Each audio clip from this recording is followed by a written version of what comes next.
it all cleaned up and put away.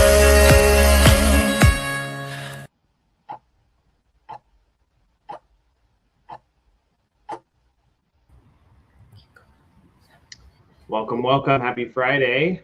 Hello, guys. Can you hear me okay? Yes. Yeah. Good afternoon. Good afternoon. Well, thanks for jumping on, guys. So we're not new here, right? Our viewers have seen you guys before. I'm so glad you get to join us today. Today, we're talking about Medi-Cal. So I feel like we do this once a year so far. I feel like for the last couple of years, we've had kind of the same topic. Let's talk about some upcoming changes because everybody's already asking us, right? And yeah, so Lisa, Vinny, how are you guys doing today? I know you guys are busy. Do you have any fun holiday plans coming up or what? The weather, I'll just have to say, has been amazing. This last week down here in Southern California, it's like, really, are we in mid-December or not? It's just, I feel like I just am enjoying the weather. It's been, I think, 86 yesterday. So what? Yeah. That's crazy. Do you guys know how cold it is up here in the Bay Area in Sacramento? No. It's not 86. Maybe 68. It's record breaking. It's been the coldest December we've had in over 100 years. Wow. It is a high today of I think 46 or 47. Oh my gosh. It's like a different world up here compared to SoCal. Like, what the heck? Wild. So I'm working. So my plans are working on my tan for the holiday. Love it. Oh my goodness. Okay, sorry, I got to bring this up and then take this 10 seconds away. Why is it doing that?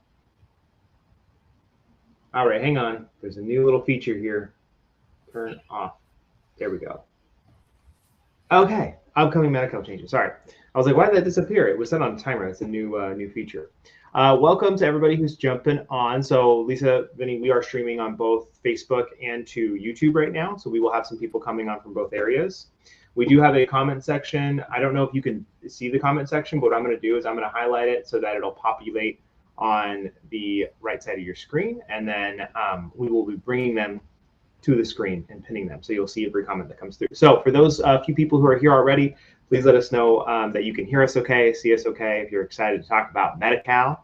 And of course, if you have any other questions going on, things going on in your life, you're welcome to share with us in the comments section. If you have a young one with autism or special needs that you want to chat about, or maybe an elderly parent who's going through those Medi-Cal struggles right now, it can be very complicated and confusing.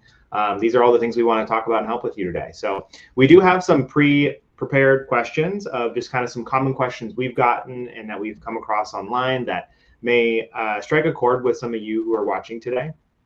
And so while we wait for some comments to come through, Lisa, do we want to go ahead and just maybe jump in? Do you have anything particular you want to start us off with maybe upcoming changes for people that they can expect, or do we want to go right into some of our questions that we have lined up?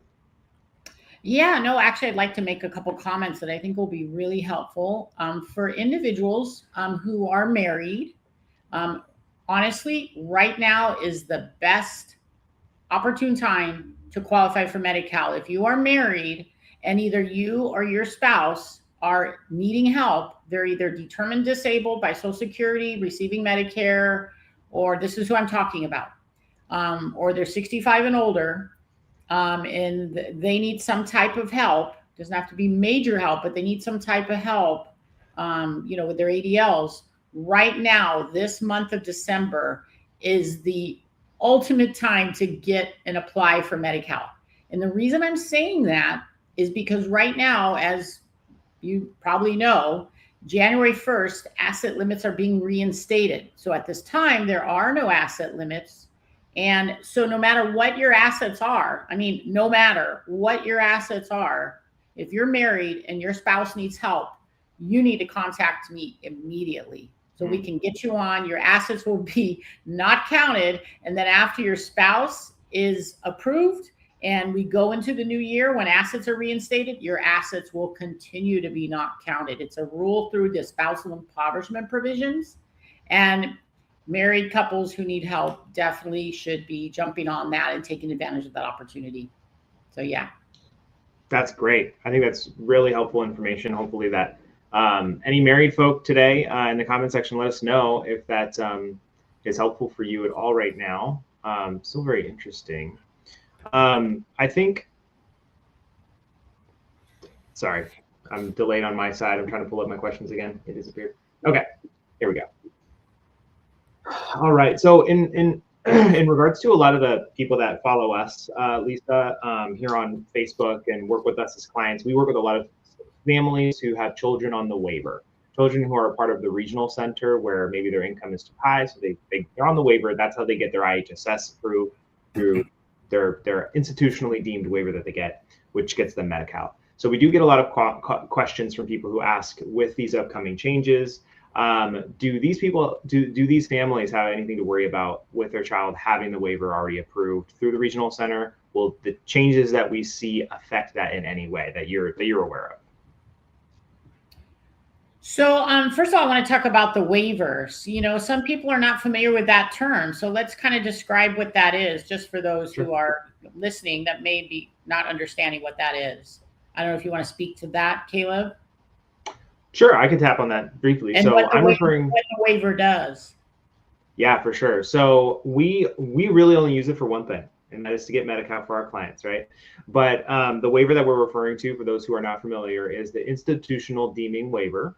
That is something that you can get through through regional center if your child or loved one is a client of the regional center. And so this waiver, what we typically use it for, and Lisa, you might be able to elaborate more in depth on some of the other services, but it is capable of putting a shield over your household income if your income is too high, if it's above that threshold for Medi-Cal, right?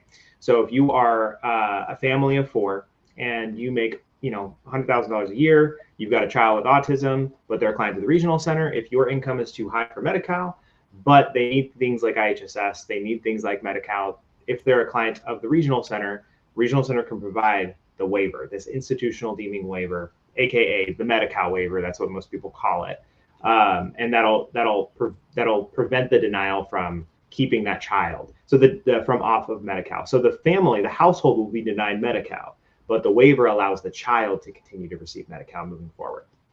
Did I miss anything, Lisa? Yeah, I think just one thing that I think is really important is that the waiver does not shield the child's income.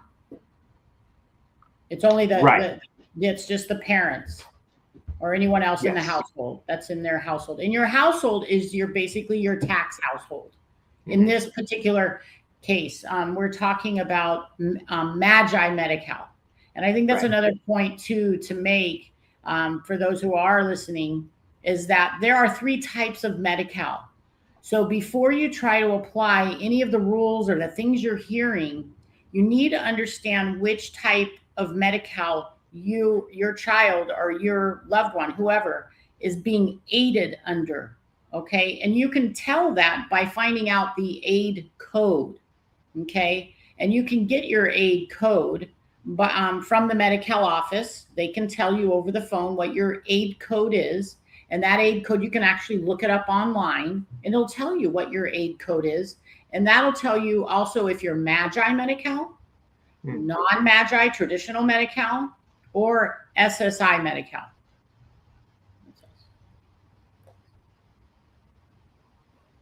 Perfect. All right. Sorry, Lisa. I'm doing some damage control in the comments here, making sure that we're lined up. So thank you for clarifying that. It's amazing how a lot of regional centers don't even really understand the process of the waiver. That's kind of another topic, different time. But for those who are questioning on whether or not the waiver, there's going to be changes there, you don't have anything to worry about if going into this upcoming year. So if you've got a little one who's a client of the regional center and they receive Medi-Cal through that waiver, through regional center, you should be okay. Right, Vinny? That is correct. That is correct. Cool. All right. So I did pin in the comments, everybody. If you're looking to get help with Medi-Cal services, I am going to link Lisa and Vinny's website here, medihelper.com. Vinny, do you want to share a little bit about what it is that you and Lisa do? We talk about you guys a lot on this page whenever we do get a lot of Medi-Cal questions. So do you want to share a little bit about your guys' work, your history, your experience with Medi-Cal, and and see how you might be able to maybe connect with some of our clients or some of the viewers here today? Sure. We've been pretty established. We've been doing this for over 2 decades. We help many families come up with strategies for how they want to, what services they need, what's their care journey, what's that going to involve over a long period of time, and really try to advocate for the client to get those services in place through Medi-Cal. Medi-Cal is a program that's probably one of the best in the nation, even though it is Medicaid, but it's Medicaid on steroids, the California version of it. I think it's an awesome healthcare system, offers a wide variety of services to support individuals.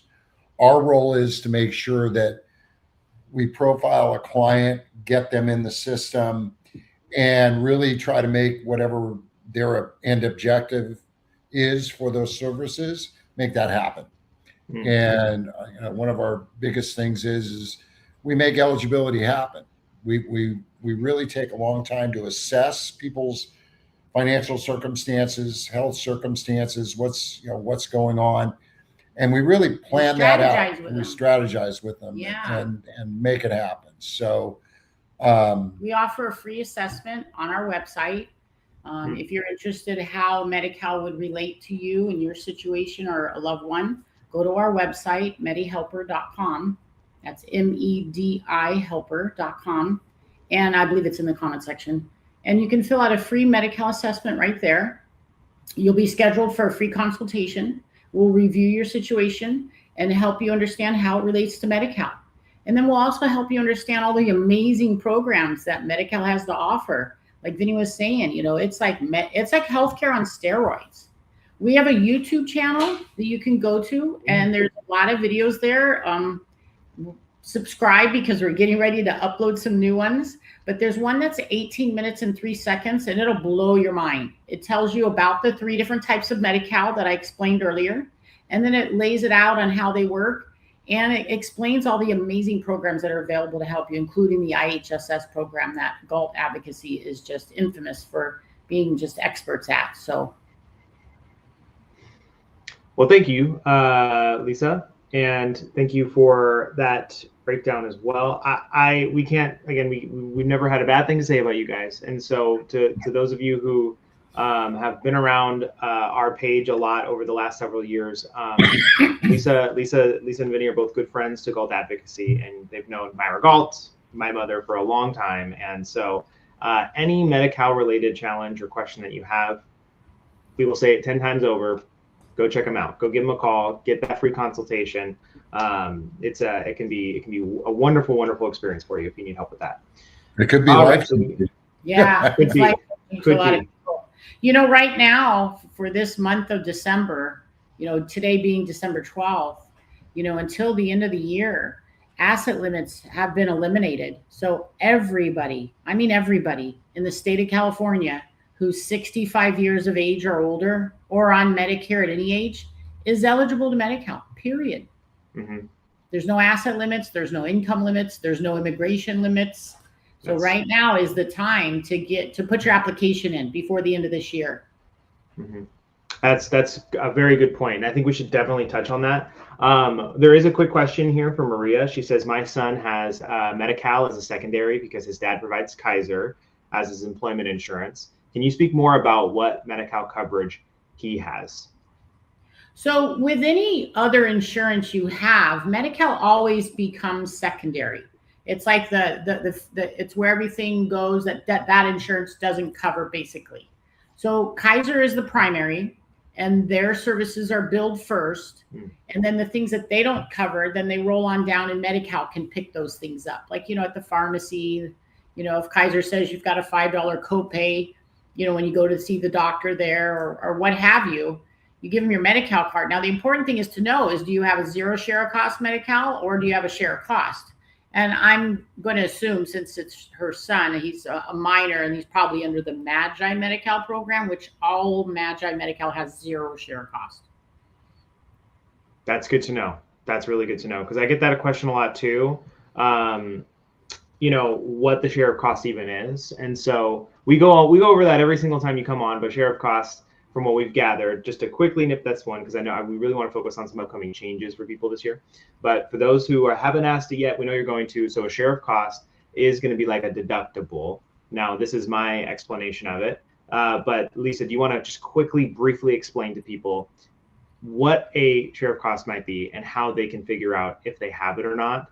And maybe some brief stuff aside from calling from you, because if they do have it, they need to call you, right? But how do they find out that they do even have one?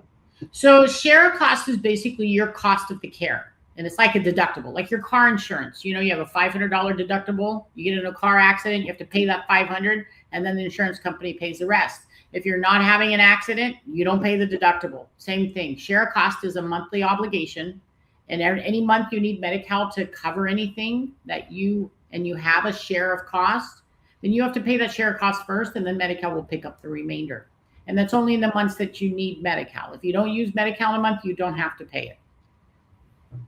Beautiful. And for those who don't know, that will affect your IHSS pay in a sense. And so if you have some questions about that, let us know. And we're happy to share with you some ideas, especially Lisa here. Yeah, one thought on that, Caleb, that I should have mentioned is, Sure. Medi-Cal consulting services, we are share of cost strategists. So if you have a share of cost, we can help you understand how to eliminate it. And that's important, especially with IHSS. So. Yeah, and I mean, we've seen some crazy share of costs. I think that probably the highest one that I've seen, it was something like $2,500 a month. Oh, I've seen them like 4,000 and more, and we've got them eliminated. Yeah, that's amazing. People have come to us with $2,000, $3,000, $4,000 shares of cost, and we look at the situation, we analyze it, we lay out, oh yeah, we can take care of that. You can get a zero share cost, and they're amazed.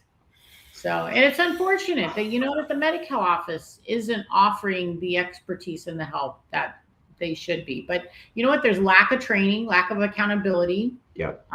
And sometimes a lack of compassion. So yeah, it's unfortunate, but Medi-Cal Consulting Services is here to help people navigate through this Medi-Cal maze. Absolutely. And so if you guys have a challenge with that, please call Lisa and Vinny. They would be happy to help you. Okay, so with some questions here for you, Lisa and Vinny.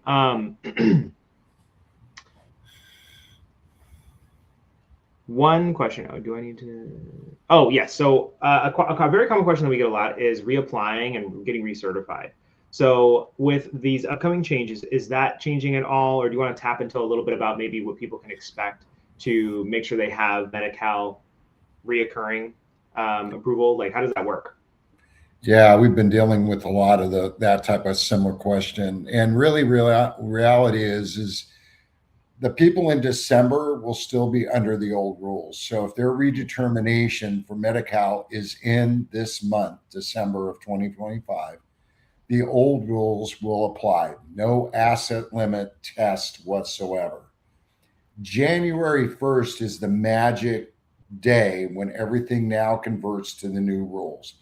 Asset limits will be in play, and a lot of other things, and a lot of other rules that will be implemented into that. The interesting part of this is some of the regulations that they're going to govern some of the new policies in 26 haven't even been written yet. They're not even published. So we don't know the full extent of how this is all going to play out. But what we do know, we have been literally exhaustingly educating, talking to state officials, talking to state trainers, how they're training the workers. We're really plugged into how to manage this really, really well. One of the examples I can use is you really don't want to represent yourself in this new phase of change. And the reason why is it's like an IRS tax audit, right? You wouldn't go want to represent yourself in a tax audit. You want a tax professional who knows the codes, who knows how those numbers make sense. Maybe used to work for the IRS, and they know how you should be being treated, all the loopholes. So that the same rationale applies to applying for Medi-Cal in 2026 as of January 1st. is that things are going to be looked at very strictly now. They're not going to be like they were pandemic, post-pandemic, even up to today, this month. Yeah. They're all going to change. And it's all because of budget constraints, the amount of money for each program. And that's what really came into play by reinstating the new asset limits. So we caution everybody, when you do try to attempt it yourself, make sure that you're really confident in how to answer those questions, how to fill out the applications, really fully understand the magnitude of what Medi-Cal is requiring of you. Okay? Because those are all key for a successful eligibility grant. So it's really super important that you really understand those dynamics of what's going to happen in January. It really is. Can't emphasize that enough. Love it. Love it. We do have a couple of questions here that I think would be good to go over. Let me kind of comb through them real quick. We'll start with Maricel. So Maricel is here every single week. So hello, Maricel. Thanks for coming back. So your question here, I have a daughter turning 18 years old this upcoming December. So happy early birthday. She has autism. She's nonverbal. My husband is the provider for, I just asked him, the signatory for the timesheet. I want to know if I discontinue to sign the timesheet starting in December. My daughter's 18 years old, and so we have this in conservatorship. Okay, so I don't quite understand your question. Maricel, do you want to maybe clarify a little bit for us? We come back to you. Jennifer, how many cars are allowed on Medi-Cal if a car loan can still qualify as Medi-Cal? Thanks. So I can answer that, Caleb.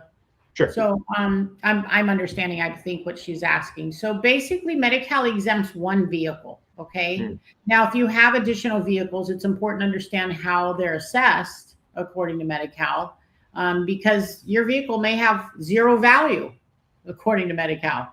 And, you know, a lot of new cars will have zero value because Medi-Cal takes into consideration what your encumbrances are.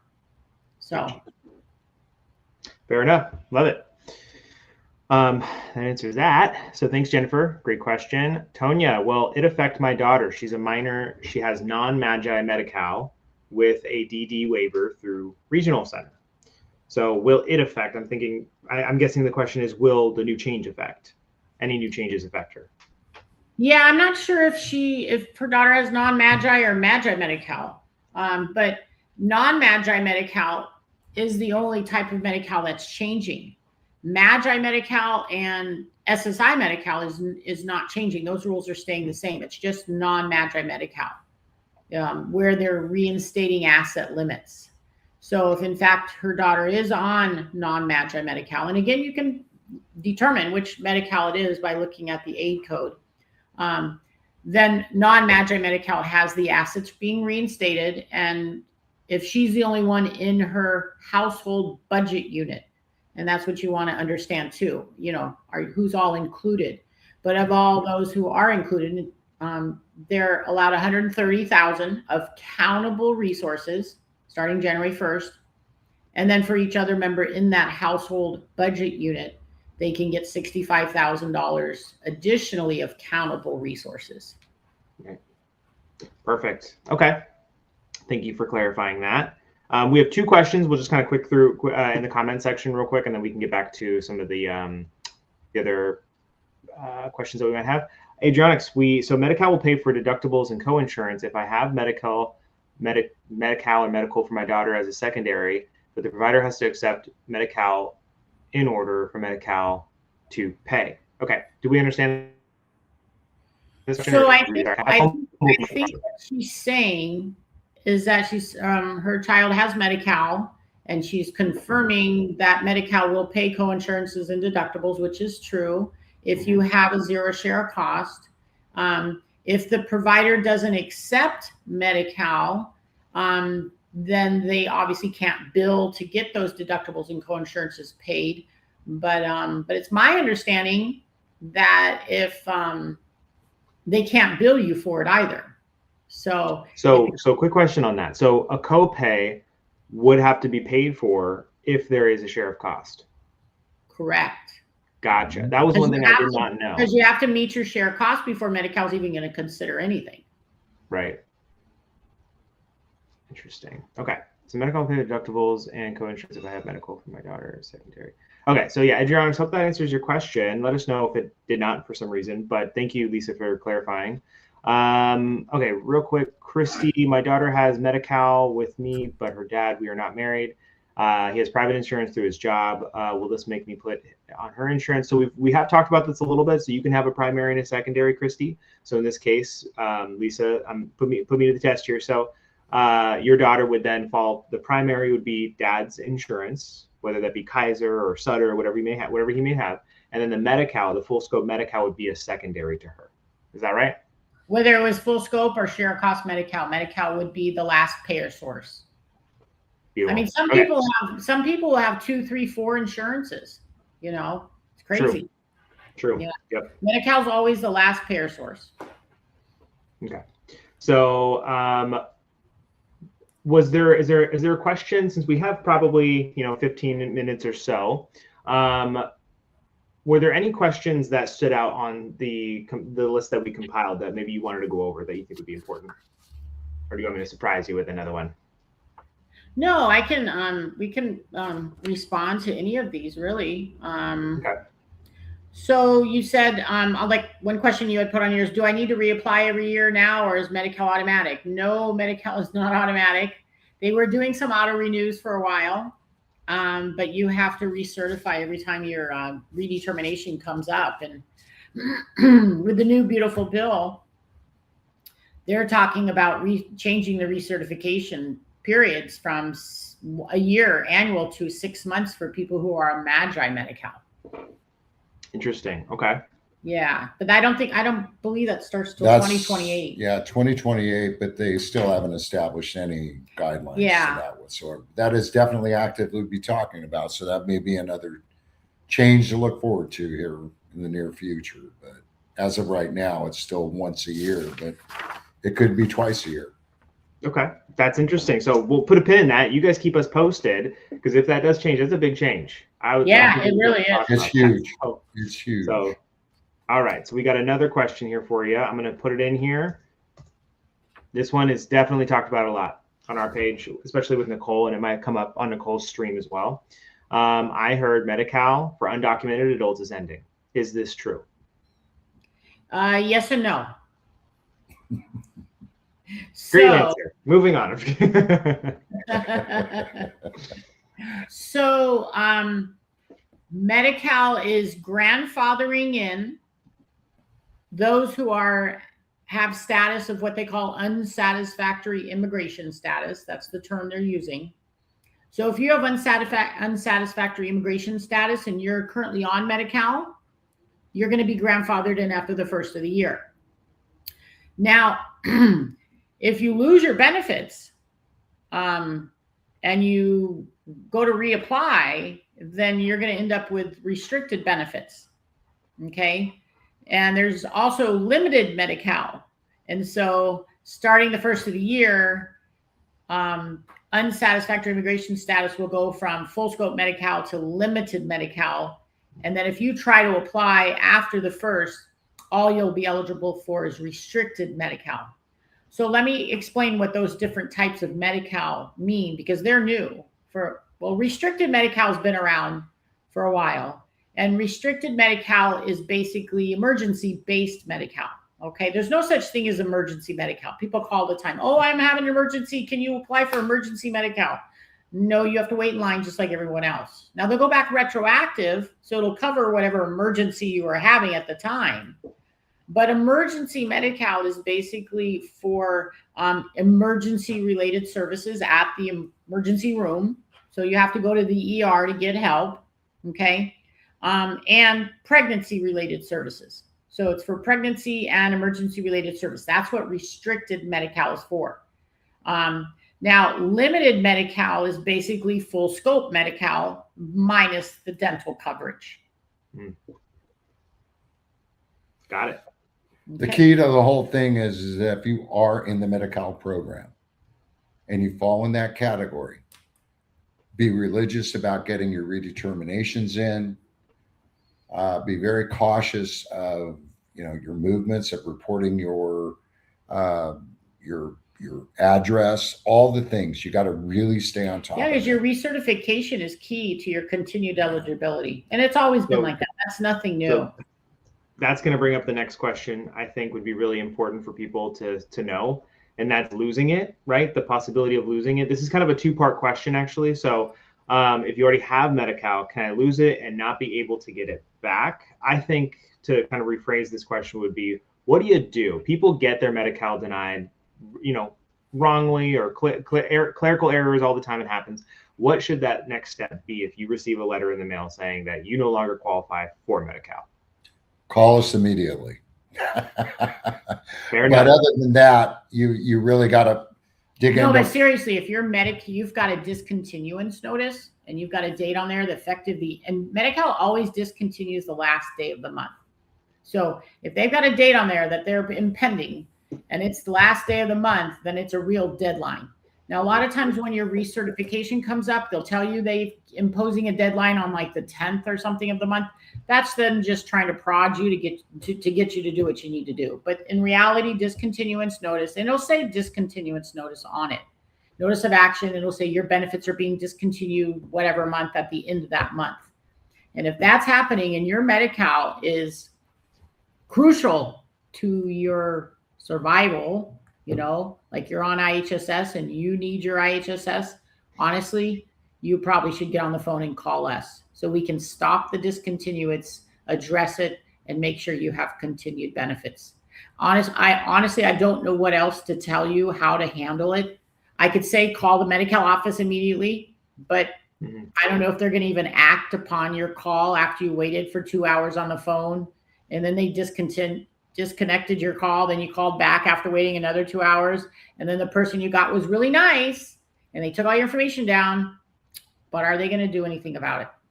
I like to tell people that if you're going to call Medi-Cal or SSI, treat it like the DMV, but like worse.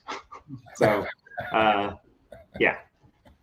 All right. So thank you for that breakdown. It's really, really helpful. And hopefully that brings some peace of mind to everybody who has either lost Medi-Cal in the past and had to do that battle to get it back, or, maybe you're at risk of losing it for some reason. You got a letter or whatever. There's peace of mind. Okay. Lisa. If you call us prior to the action happening, we can most likely stop it from happening.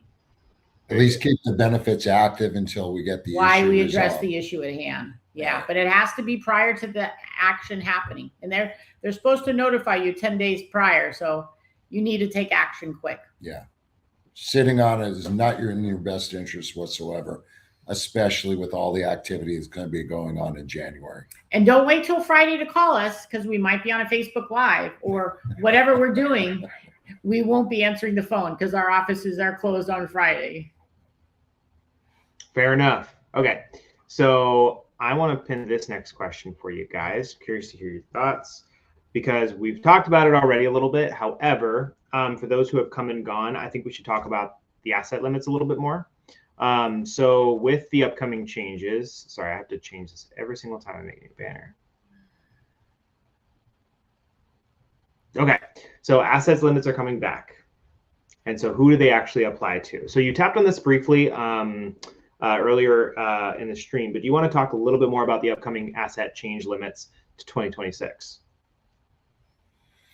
The asset limits starting January of 2026 will be 130,000 for a single individual, 65,000? 65,000 for each 165 family member, up to 10. Up for a married couple, and then $65,000 for each person in that family unit. Within your budget unit, and that's your tax unit. household. And then The spousal impoverishment. there's other asset levels for married couples who are applying under non-Magi traditional Medi-Cal under the spousal impoverishment provisions. and then how the assets apply. Are they exempt or are they counted? There's a lot of work into coming down to look at each individual situation and determining what the true asset value is for that individual based on the regulations. So it would be impossible, even though they have limits, it would be hard to say, 80% of people make the asset limit. right? It's so customized, so personal, that's why we take our time and go through that analysis. But asset limits have been before, and that's what we do. We go through that, and we've developed that, and we really, I think, our clients feel more empowered and rested. They put their head on their pillow at night knowing they have that information now, and what really counts, what doesn't really count, and the benefits are not in jeopardy. You know And what they're I'm not saying? dealing with Medi-Cal. And they're not dealing with Medi-Cal. So We are. so just be very careful in understanding these regulations. Some of them we're still using the old ones from 2022 because they haven't rewritten them or updated them, so they're going to apply. And Oh, they're using some regulations back to the 1990s yeah, so that are going to be reinstated. So it's not a very simplistic answer to it. nothing set in stone. Right. So you just have to really take everybody's individual situation, look at it, and really come up with the true asset value. Okay. So, you know, it's really important, at least for this year, to really talk specific, not general. Because most people, that's what they'll do. They'll talk general. And so, Caleb, you had a question on here I want to be able to ask and say so we can address it. It says, why are people getting kicked off Medi-Cal when they still qualify? That's an excellent question. And you know what the reason is? Is because the county makes errors. And so it's important for you to understand that. So if your Medi-Cal gets discontinued or denied, don't take that as the final answer whatsoever. Because honestly, probably 9 times out of 10, the county's made some kind of error in those cases. And additionally, I want to add is also if you're on share of cost type Medi-Cal and your share of cost comes out really high and you think, oh gosh, I can't even use these benefits, and you just give up, don't. Reach out to us. Let us evaluate. We'll do that free of charge. We'll look at what the county decision was and tell you if it was correct or not. And probably more than 9 times out of 10, we can make a difference. And it's not that, it's just that sometimes there are multiple programs that somebody can be assessed under to qualify for Medi-Cal, determine that share cost. And sometimes Medi-Cal just doesn't take that extra step. So what can Medi-Cal do to be better there? What is the leading issue with so many errors that happen? What's Medi-Cal missing right now? It's education.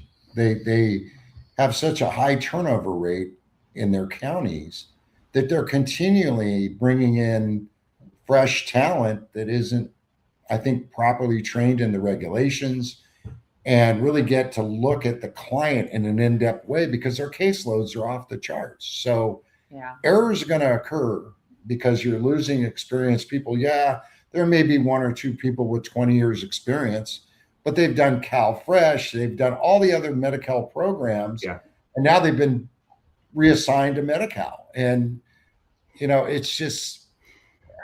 it's frustrating, but. And then there's a lack of accountability. I mean, some people are still working from home. It's really crazy. And I don't know, just a few years ago, Medi-Cal, the Department of Medi-Cal, that handled all the Medi-Cal applications, they combined themselves with the CalFresh department. So now if you're a Medi-Cal worker, you're also a CalFresh worker. And they're 2 separate programs that have completely total different regulations. So to expect someone to be a master at one and then throw another, program in there that's just as difficult. I mean, honestly, I don't give advice on CalFresh because I don't have that experience. Now, one of my best friends handles a lot of the training for the counties throughout the state. So we hear what's going on. And when they do the training, especially through COVID, the workers weren't even required to turn on their cameras. So, they're training with not even knowing if the person's really even paying attention. I mean, and it's still like that. They're not required to turn their cameras on. That's wild. I mean, it's that's kind of the same issues we bring up a lot about IHSS. Even social workers, like trained social workers going to homes. At the end of the day, a lot of the issues do stem from the lack of training. The system itself that's in place, the rules are not, bad, but it's the imperfect people trying to make it work. And so it is frustrating. I agree with you guys. with all of these programs. And Medi-Cal, unfortunately, is kind of like the forefront of all these programs. It's going to be, the leading factor to a lot of these other bridges that come, right? So all starts and ends with Medi-Cal at the end of the day, really. So Monique mentioned here, yes, they make errors all the time. Every year they take my daughter off and they always say, sorry, we didn't see that. She's back on. You know what, Monique, thank you for sharing that. We see that a lot with families who have kiddos who are adopted. So a lot of kiddos who are on AAP, they're on a different aid code from what I'm told. And so a lot of times with SSI, IHSS, Medi-Cal, for some reason, they get a lot of inconsistencies throughout the years. Is that something that you guys have seen as well with people who are adopted? Yeah. We don't really deal with that population a lot, to be honest with you, Caleb. True. You're right. There is another question that I wanted to bring up before we run out of time here. Jessica says, well, assets include things like CalAble accounts. Well, CalAble accounts are not counted. They're exempt. Okay, because I had a question about that too. So just to briefly mention about assets. Okay, there are three ways in which they categorize an asset. One is exempt, where it's not counted. Of course, then non-exempt, and then also the unavailable. And certain assets are considered unavailable, exempt, and non-exempt. And an able account is considered an exempt account. Gotcha. Okay, I did not know that. So thanks, Lisa. That's beautiful. Yeah. I get that question a lot, and I usually say I am not sure. I got to find out, and I'm glad I finally found out. So, okay. So I want to make sure I give you guys just enough time to get prepped and ready for Miss Nicole's stream. So if there's anybody watching today who speaks Spanish and you want to get the same information with Lisa and Vinny today in Spanish with Nicole and Myra, they will be joining them at 1 o'clock. Same stream. So stick around, everybody. Jessica, thank you for being here, and thank you to everybody else in the comments who, unfortunately, we didn't get to everybody's comments today, so I apologize. But lots of upcoming changes to Medi-Cal, but nothing to fret or worry. We have experts here like Lisa and Vinny. So if you have any Medi-Cal questions that come up, or you are needing some help navigating the share of cost conversation like we talked about, give them a call. I'll pin your website again here. And on the website, they can fill out an intake form and almost book a call directly, correct? Yeah, they can schedule their call right after they submit the assessment. And please be as detailed as possible on your assessment. That helps us escalate your request. Perfect. Well, thank you both for coming by today. Is there anything else that we want to maybe go over, or any last send-off words before you guys get ready with Nicole? Don't take what the county gives you as the end results. Don't give up, be tenacious, and continue to be that advocate for your loved one. And you also have somebody like us, a resource to bounce things off. Even if you want to attempt it on your own, we're more than glad to support you and give you the right direction to go. So just because we represent people doesn't mean we're going to turn a blind eye to people that just need a little bit of information to be powerful. I love it. You guys are awesome. Thank you again for jumping on today. I really appreciate it. And again, everybody, check them out on their YouTube. Go ahead and check out their website. They have a lot of great information on there. And if you ever just want to give them a call about questions that you have, Lisa said, please fill out an intake form with sharing as much information. I'm sorry? It's called a Medi-Cal assessment. It's on the home page of our website. Perfect. So do that. If you guys have any Medi-Cal questions, go to their website, fill out that assessment, and Lisa and Vinny will help you. All right, everybody. Thank you so much for tuning in. Again, stick around 1 o'clock for Nicole and Lisa, where Lisa is going to be speaking Spanish the whole time with Nicole.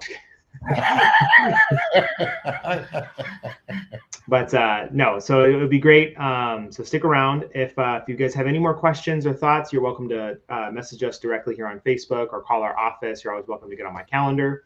But I hope everybody enjoys their Friday. Lisa, Vinny, I hope you guys stay safe and I guess warm with that 80-degree weather. It's crazy. But I have shorts on. See you guys around. Yeah. Do you? I'm in layers right now, so I'm jealous. But well, thanks again, guys. I hope you have an awesome weekend. We'll see you next time. Take care. All right, take care. Bye-bye.